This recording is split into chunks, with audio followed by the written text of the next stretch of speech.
Hello friends, எங்கள் ஊரில் new இயருக்கு கேக் வாங்கினோம். 11 மணிக்கெல்லாம் கேக் வாங்கிட்டு வந்துட்டோம். ஆனால் 1 மணி நேரம் என்ன பண்ணுறதுன்னு தெரியல. சரின்ட்டு எல்லாம் கேம்ப் ஃபயர் ரெடி பண்ணலான்னு சொல்லி இருக்கிற குச்சியெல்லாம் பொறுக்கி போட்டு கேம்ப் ஃபயர் ரெடி பண்ணோம். அதோட வீடியோ தான், வாங்க எல்லோரும் ஜாலியாக பார்க்கலாம்.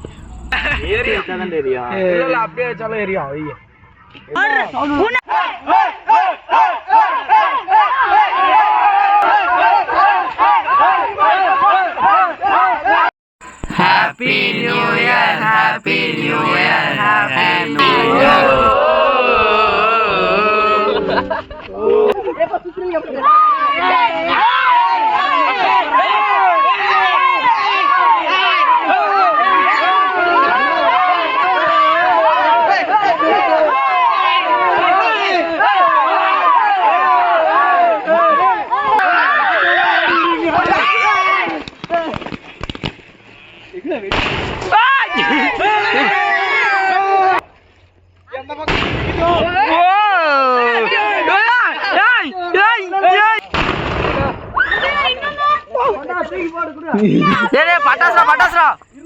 ஜாலியாக கேம்ப் ஃபயர் ஆடிக்கிட்டு அப்புறமே டைமை பார்த்தா 12 மணி ஆயிடுச்சு. சரி, நான் வேக வேகமாக கேக் எடுத்து வச்சுட்டு நாங்களும் வெட்டுறதுக்கு ஸ்டார்ட் பண்ணிட்டோம்.